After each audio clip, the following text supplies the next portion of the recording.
Hey everyone, how's everyone feeling this afternoon? I feel a little disappointed I'm not standing on, in front of you and seeing everyone. So if you could you go ahead and put the emoji that best describes your mood in the chat right now? I like to have a little audience participation. Um, there we go. No, I see you, Nolan. I see. Okay, Roots. Yeah, Nicolette, thank you. Keep it going. Keep it going. Unicorn, there we go. Excellent. Okay, so that's just a little warm up. So, this talk is called Why Mindset is Still the Biggest Barrier to Inclusive Education. Um, don't we already know this, Tim? Yes. Everyone knows mindset is a barrier, but my argument is that it's still the biggest. So let me explain. So when I first came up as a special education teacher, I had a different mindset that I do now. I got my start in the field as a behavior therapist. So no throwing any virtual tomatoes right now at me. Okay, working with children on the autism spectrum. The kids were probably 3 or 4 years old, and I worked mostly in their homes, but sometimes in schools. And my mindset was something is wrong with these children, and I can do something to help.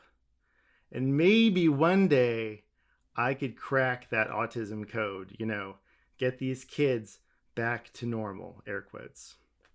But here's what I didn't expect. My clients were exceeding my expectations all the time.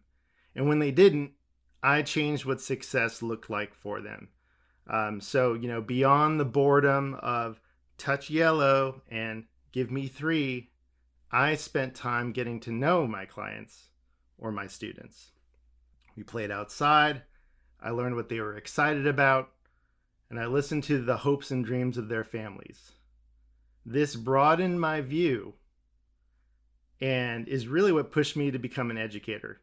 And I sincerely enjoy the relationships that I made with families.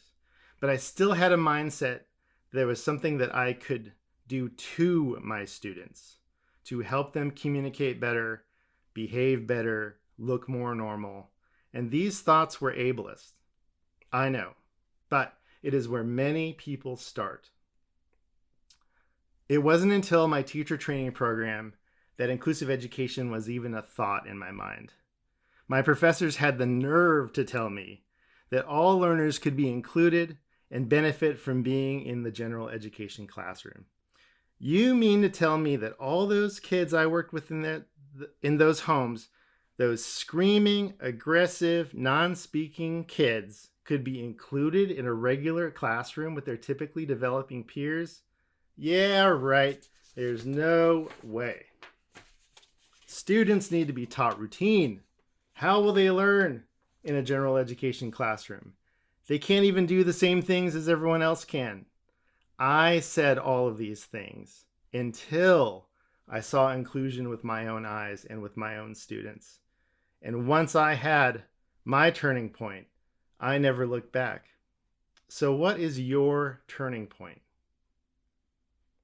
What is the story that put you on the path to be here today at the TASH conference in 2021? Is this your turning point as you learn the stories of so many that have the same mindset as you? Melissa's story, Monique's story, Shireen's story, the stories we're about to hear. Mindset is one of the hardest things to change, and in my case, it took years to undo the ableism in my heart and mind. And real talk, I'm still working on it. So why aren't we as inclusionists putting more effort into changing minds? We are great at pointing out what is wrong with our school systems. Yes, they are broken. Yes, they are entrenched with racism and ableism. And yes, shame on those that perpetuate these systems of oppression. There should be no excuse for segregated special education classrooms and disability-specific programs. But you know what moved me along the path toward authentic inclusive education? It wasn't people calling me out on social media. It wasn't people trying to make me feel bad for being a segregated special education classroom teacher. It was people that developed a relationship with me, listened to me, and showed me that there's a better way. If you know anything about behavior change, and I suspect a lot of you do, think about the best practices that we tell educators. Do we tell our teachers to get mad and shame the students into behaving better? No. We tell them to focus on the things we want the students to do and not focus on things that they aren't doing. Do we tell our teachers that if you just enforce the rules and have the right consequences, you can make your student comply? No, of course not. We tell our teachers that we want a classroom where students have buy-in to their environment and have self-determined outcomes.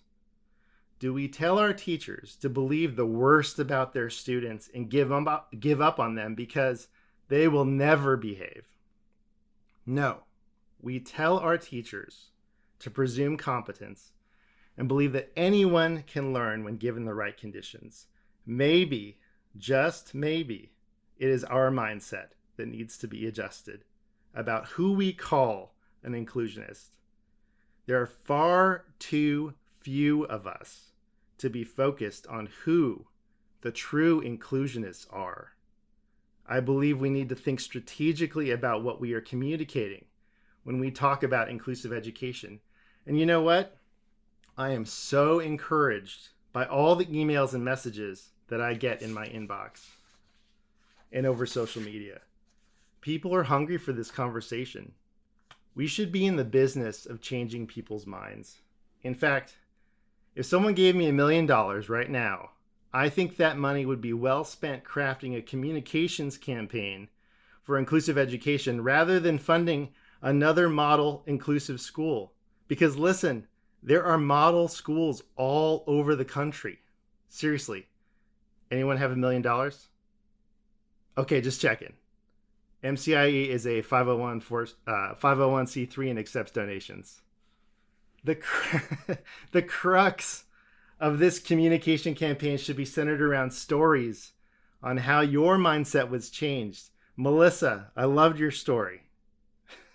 What happened to get you to the point that you are now presenting at TASH or listening to these TASH talks? So here's my call for everyone. I love the comments. So here's my call to action for everyone that's listening, reading, or watching. What is the story that you will tell about why inclusive education is important to you? What are you going to believe about the people you tell your story to? Do you have a story you want to share? Tell me. I want to share it. I want you to seriously consider what I'm about to say.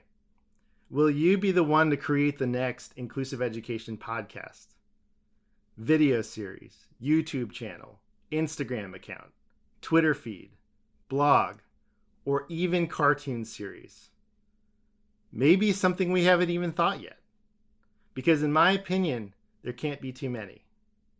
Mindset is still the biggest barrier to inclusive education, and it just might be that our mindset, that our stories won't matter enough to make change. But don't listen to that voice. Your stories matter, and they will change the world.